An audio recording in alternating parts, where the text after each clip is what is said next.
Shkrimtari i njohur Shpendi Topollai ka sjellë për lexuesin 3 tituj të rinj librash. Një ndër emrat më të njohur të letrave në vend, Topollai vlerësohet si shkrimtari që ka luvruar të gjitha zhanrat e letërsisë. I vlerësuar me çmime dhe mirënjohje, Topollai ka ndarë me mikrofonin ton botimet e tij më të fundit.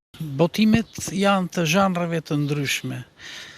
I pari për këtë vit ishte libri kushtuar krimtarisë autores të mrekullueshme Mira Meksi, me titullin Aroma e gjuhës shqipe, botuar nga Onufri Bujar Hudrit.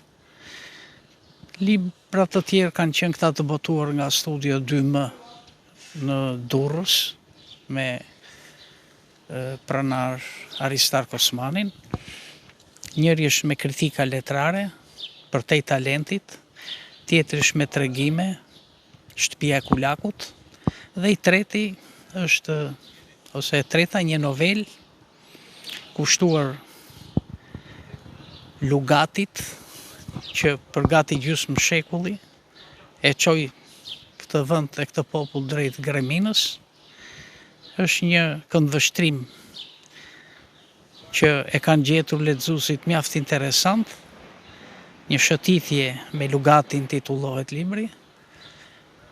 Pasi ngrihet nga varri, shëtisim nëpër Tiranë me katafalkun që po e çojmë nga varrezat e dëshmorëve tek varrezat e sharrës. Dhe këtu lind dialogu midis shoqëruesit dhe Lugatit, që edhe emrin është mirë të mos ja përmendim.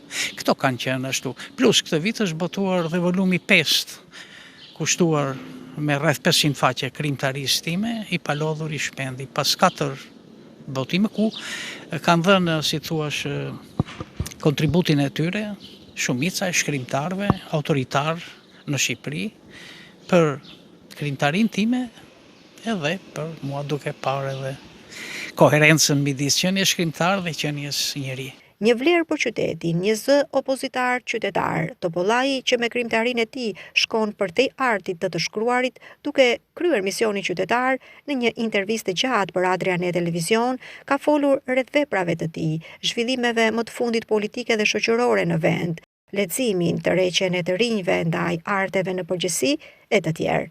Intervistën e plotë të tij ju ftojmë që ta ndiqni në specialen ton.